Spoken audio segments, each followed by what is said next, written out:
BD भाई साहब, BD भाई साहब, बीडी भाई साहब जिंदाबाद। इधर रखो, ठीक हो जाओ।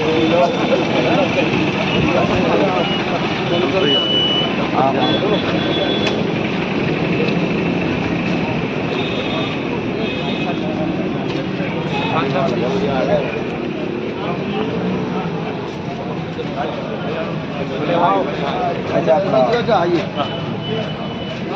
चलो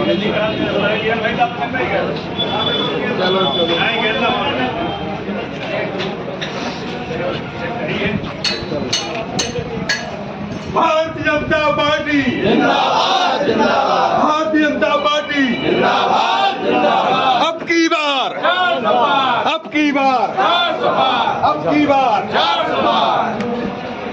बीडी भाई साहब जिंदाबाद, बीडी भाई साहब जिंदाबाद, जिंदाबाद, नरेंद्र मोदी जिंदाबाद, भारतीय जनता पार्टी जिंदाबाद जिंदाबाद, भारतीय जनता पार्टी जिंदाबाद जिंदाबाद, बीडी भाई साहब, जिंदाबाद बीडी भाई साहब, जिंदाबाद। अब की बार, 400 पार, अब की बार, 400 पार, अब की बार 400 पार। स्वागत है भाई, स्वागत है। वो अपना हस्ताक्षर करना भूल जाए, वो वोटर लिस्ट की सत्यापित कॉपी लगाना भूल जाए। ये तो बड़े अचंभव वाली बात है। इसमें सीधा तो ये लगता है कि वो चुनाव लड़ना ही नहीं चाहते थे। उनको ऐसा लगता था कि कहीं ना कहीं खजुराहो लोकसभा क्षेत्र तो ऐतिहासिक मतों से जीतने ही वाली, और हम क्यों मैदान में उतरे और हम क्यों मैदान में आके लोगों के बीच में चुनाव लड़ने का प्रयास करें। तो कहीं ना कहीं हम आप सब देख रहे हैं, आज पन्ना जिले में अगर कहीं हम विकास की बात करें तो मेडिकल कॉलेज की अगर हम चर्चा करें तो इसके पहले हम एम्स, एक बड़ा मेडिकल कॉलेज एम्स हुआ करता था जब कांग्रेस की सरकार थी। लेकिन आज भारतीय जनता पार्टी की नरेंद्र मोदी जी के नेतृत्व में जो सरकार चल रही है उसमें हर जिले में एक एम्स की उनकी अपनी प्लानिंग है। लेकिन भाई साहब के प्रयासों से उसकी आधारशिला पन्ना की जमीन पर रखी गई। और आज कहीं ना कहीं बहुत जल्दी हमारे जो बच्चे हैं वो आज जबलपुर, सतना या छतरपुर नहीं जाएंगे, पन्ना में मेडिकल कॉलेज में एडमिशन लेके यहीं पढ़ेंगे। हमारे क्षेत्र के जो बच्चे हैं बड़े शहरों में जाते थे, जबलपुर जैसी जगह में रह के एग्रीकल्चर कॉलेज में एडमिशन लेते थे। माता पिता उन्हें हर महीने पैसा भेजते थे, खाने पीने की व्यवस्था भी करते थे।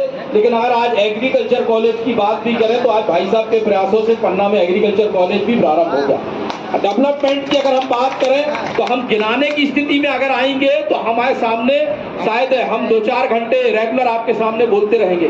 योजनाओं के माध्यम से भारतीय जनता पार्टी ने व्यक्ति के जीवन को सुधारने का काम किया। एक नहीं, अनेक अनेक योजनाएं। ऐसा कोई गांव नहीं, ऐसा कोई व्यक्ति नहीं है जिसको भारतीय जनता पार्टी ने लाभ ना दिया हो। ऐसी सरकार भारतीय जनता पार्टी की आज भारत के अंदर चल रही है।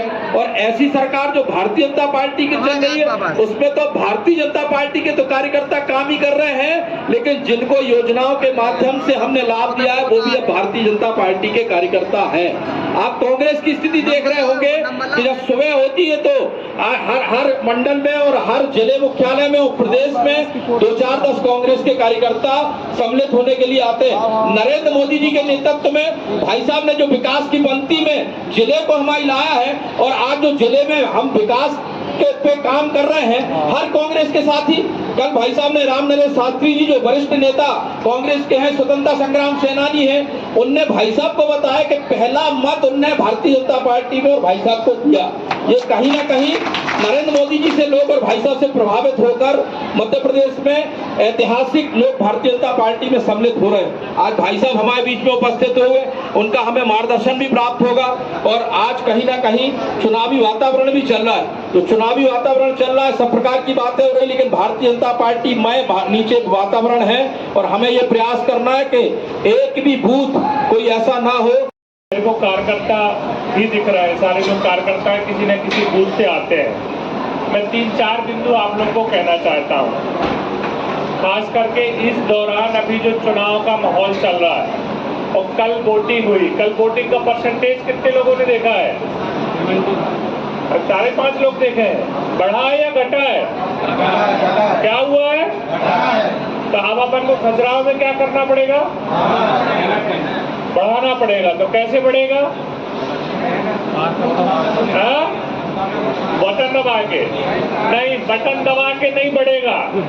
मैं बता रहा हूं, हर कार्यकर्ता को अपने बूथ में ये पॉइंट बिल्कुल नोट कर लो और इसको बिल्कुल नीचे तक चालू करना है। अपन को हर कार्यकर्ता को अपने अपने बूथ में, जो अपन ने पन्ना प्रमुख या बूथ समिति बनाई है ना, उस समिति में घर बांट देने 10-10। क्या करना है? जो बूथ समिति का, हमारी बूथ समिति है ना 11 की, है नहीं है, उनको 10-10 घर बांटना है। 10 घर की वोट डलाने की इसकी जिम्मेदारी, 10 घर के वोट डलाने की जिम्मेदारी इनकी।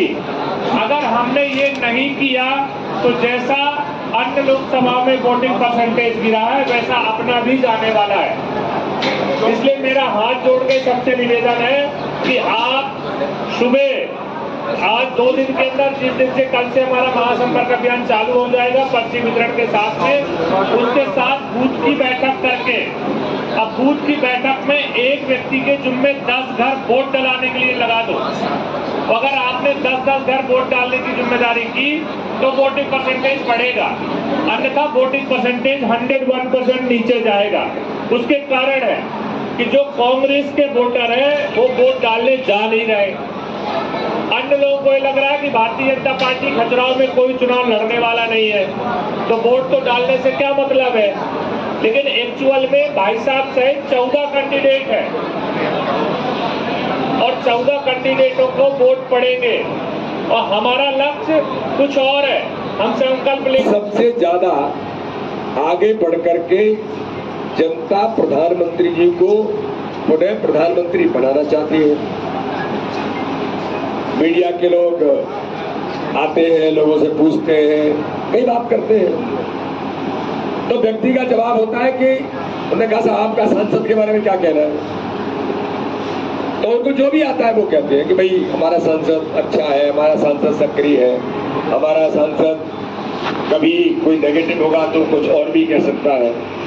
लेकिन जब उससे बात होती है कि देश के अंदर इस चुनाव में आप क्या करेंगे, तो वो कहेगा कि भारतीय जनता पार्टी को वोट देंगे। तो भारतीय जनता पार्टी को वोट, बोले भारतीय जनता पार्टी यानी कमल के फूल पर मोदी जी को प्रधानमंत्री बनाने के लिए वोट देना है। हर आदमी इस बात को लेकर के तैयार है। तो मेरा अनुरोध है कि हम सब कार्यकर्ता यहाँ जो बैठे, अमानगंज क्षेत्र के प्रबुद्ध लोग भी हैं और अपने कार्यकर्ता भी हैं। विधानसभा के चुनाव में जब राजेश सिंह चुनाव लड़ रहे थे तो बीच बीच में हम फीडबैक लेते थे। अपना संसदीय क्षेत्र है, कोई कमजोरी नहीं रह जाए।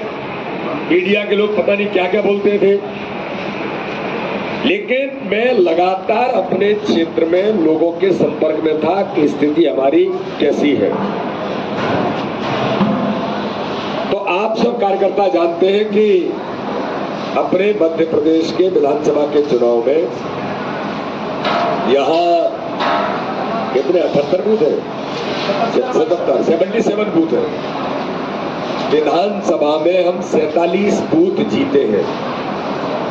30 बूथ विधानसभा में अमानगंज मंडल में हम हारे हैं। 30 बड़ी संख्या है। 2019 के चुनाव में लोकसभा में हम 4 बूथ हारे थे। ओवरऑल लोकसभा में 173 बूथ हारे थे। तो अपने कार्यकर्ताओं ने इस बार के चुनाव में इसकी रणनीतिक तैयारी की है कि वो जो 4 थे वो जीतने का टारगेट, उनकी प्लानिंग वो आपके अपने सब कार्यकर्ताओं ने मंडल के अंदर की है, सब लोगों ने। लेकिन ये जो 30 बूथ हारे, ये हमारे लिए चैलेंज है।